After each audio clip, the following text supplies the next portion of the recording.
Spencer finally having the authority he needs to really take hold of this investigation against Faraday and also Thomas Newton, he decides to go all in and try to capture Faraday. And with having some type of forethought when it comes to this, it leads Faraday and Justin to make plans to hopefully escape Spencer and avoid either imprisonment or perhaps being killed.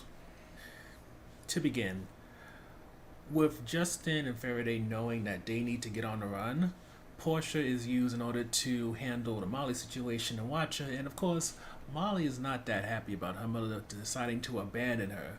She is her daughter, so the idea is she should be chosen. But instead, she's being left with someone who's not a stranger, but at the same time is not her mother. But because Justin is well aware of what Spencer's capable of, why risk it? So she, with Josiah, they go with Faraday to the lab in order to get the core. And while they're going off, Spencer tries to take down Faraday and bring him in. But Faraday causes an explosion, but not at the level of the one Thomas Newton caused. And that buys him some time. Yes, a lot of federal agents get injured, and Spencer also does as well. And even Faraday gets injured a bit. But because Justin can't abandon Faraday like that, as she was tasked to, she goes back for him. Josiah, who apparently is not only going into a drone but also becoming stronger than ever, he lifts Faraday and takes him into the car, and they run off to Mary Lou's. Now, with that happening, the lab being destroyed, and also the core being gone, and also all the science that made all that Faraday and Justin came up with, Origin is in a bad spot. At this point, Edie and Hatch they're not really sure what to do next. And with Spencer being real pissed about being, made a fool of again, he decides, let's blow up some relationships. He decides to reveal to Edie that Hatch did in fact sell her out, and it was going to be to Fawn of all people. So with that in mind, she decides that's it for us. And with it really perhaps for Hatch seeming like the end, since Faraday and Justin cut him out of whatever they were doing, and now Edie's cutting him off, he decides, what, let me just sell my shares of Origin to Henning / Fawn, and with that, just be done with it. It's going to be for $60 million, and he even has it where he's not taking the money. He's going to have it go to Edie, I guess, as this last form of trying to apologize for all he's done thus far. Which, considering that Origin is kind of worthless at this point, it may be a nice gesture, since, as we've been told multiple times between Clive and also Edie, the family company has been on a downturn for years, if not decades, and while this lifeline may not keep it alive that long, at the very least, Edie might be able to live comfortably for a couple more years.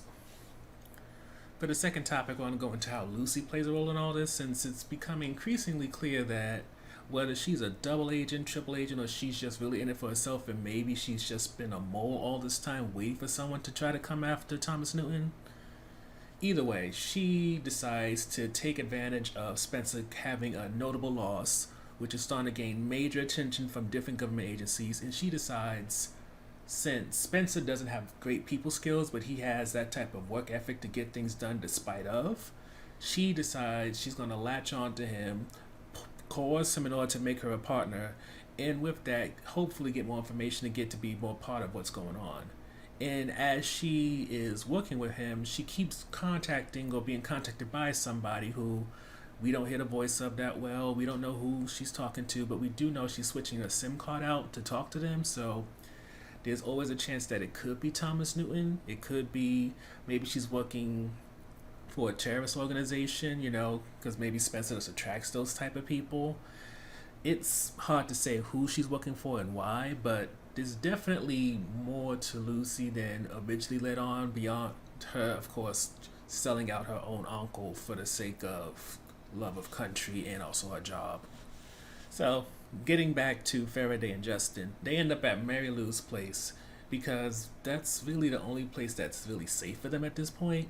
And granted, Mary Lou may come off as a simple nun, but let's not forget that all the ladies that work with her at the rehab center, they're veterinarians of some kind, and being that Faraday was shot when Spencer confronted him, he needs some type of medical attention.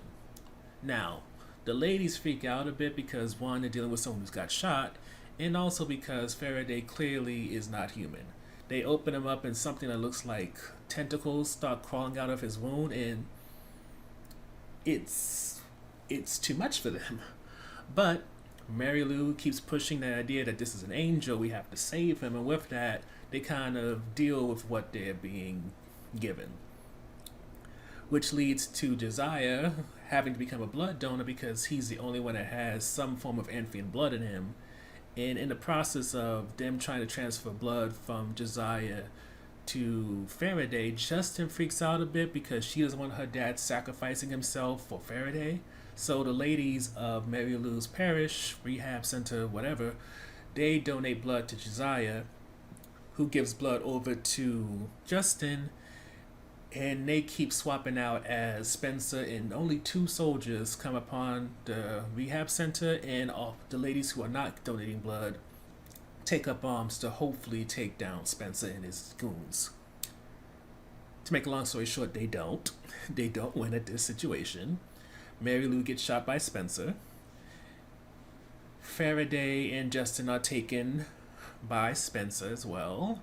And in terms of Josiah, it's safe to assume that he dies on the table, with Mary Lou dying right next to him, but they give her a nice little send-off by showing her having angel wings and her perhaps feeling relieved in a way because she helped Faraday in a way she didn't help Thomas Newton. So with that, you see her blood move out to the point it becomes wings, and I guess you can say that she can no longer be the Judas who perhaps betrayed humanity for the sake of selfish desires and affection. She now is absolved of her sins and maybe gets to go to heaven.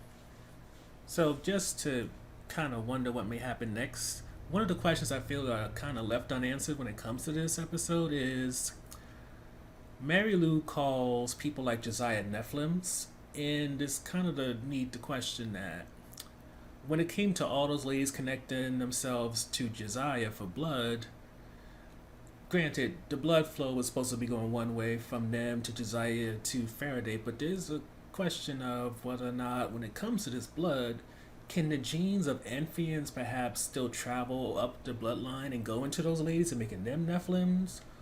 So the first highlight for us is just Spencer and Lucy, and just seeing how they're going to change when it comes to not just the events of this episode, but what's going to come in the next 2 episodes. With Spencer, he's the type of person who we've seen when he's failing, he gets desperate, and when he gets desperate, he'll start throwing anybody under the bus to save himself. So with him getting a major win this episode with capturing Justin and Faraday and also the core, so comes the question of how would that change the way that he interacts with people and also the way that he moves. With being in a position where he doesn't have to feel so insecure, does that mean he's going to be even more dangerous now? And then when you put Lucy into the situation, we're not sure where her loyalties lie, so how will she play a role in all this? Will she be somebody who hitches her ride onto Spencer until it's at that point where she can get him good and then perhaps save Faraday and Justin? Or will it be the case where she'll throw Spencer under the bus just like he did Drew in order to become the hero of this story?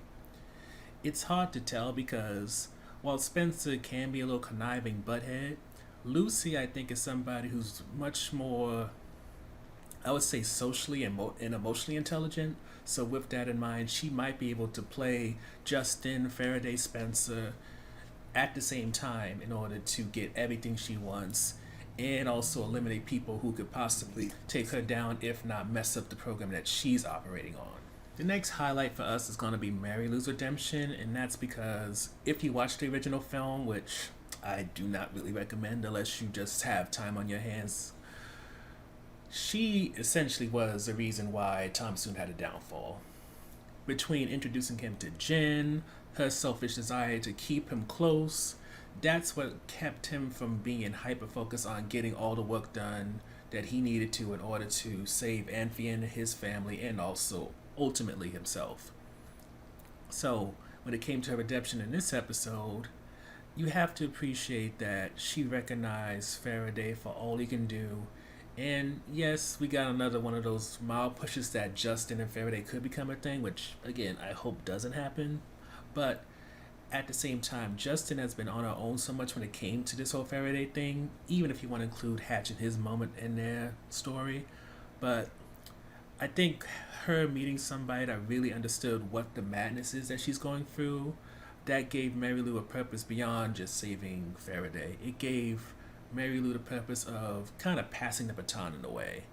And I would even say, with her getting to interact with Justin, she kind of got a salve on all the wounds that she's carried all these years. And it really makes you wonder that when it comes to Justin and what her potential is going to be in the long run, we've seen what a liability looks like when it comes to people from Amphion in terms of Mary Lou. So with Justin being an asset, how far can she perhaps take Faraday and everything that Faraday can do, or else Thomason wants him to do? And I guess what I'm trying to say is Mary Lou set things up in a way where Justin now has so much potential. And as much as we may have talked in the past topic about how Lucy could perhaps betray Spencer, Faraday, or Justin, what about Justin? She knows all that can happen with working with Faraday, including the whole idea of, well, the idea that Spencer and Drew came up with in terms of making this thing into a weapon. And with talks coming about that Thomason is trying to bring Amphions to Earth, is there a possibility she may betray Thomas Noon and even Faraday in order to make this thing into a weapon to keep them from coming to Earth?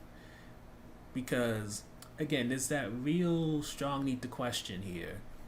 When it comes to drones and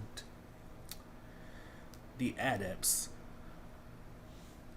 what is that system about, and would they try to bring that over to Earth once they came here? And I know we're kind of going off track a bit, but the point of the matter is, with Mary Lou's redemption, a whole new door's opened up for Justin, and there comes a question of whether or not she's going to continue playing this role as a support to Faraday, or a partner, if you would, or will she, similar to Lucy, perhaps try to go out on her own and maybe go against the plan that was originally set for her.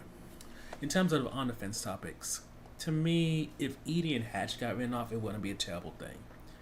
This storyline has pretty much run its course at this point, and yes, as not noted in the recap section, Edie did confirm that a lot of the things that she tried to defend her father on was nonsense, and he wasn't that good of a person. But the potential that was there in terms of their relationship really being an asset to this show, when the back and forth, and then throwing in Clive and how he plays a role, and also who's Clive's father and all that type of drama.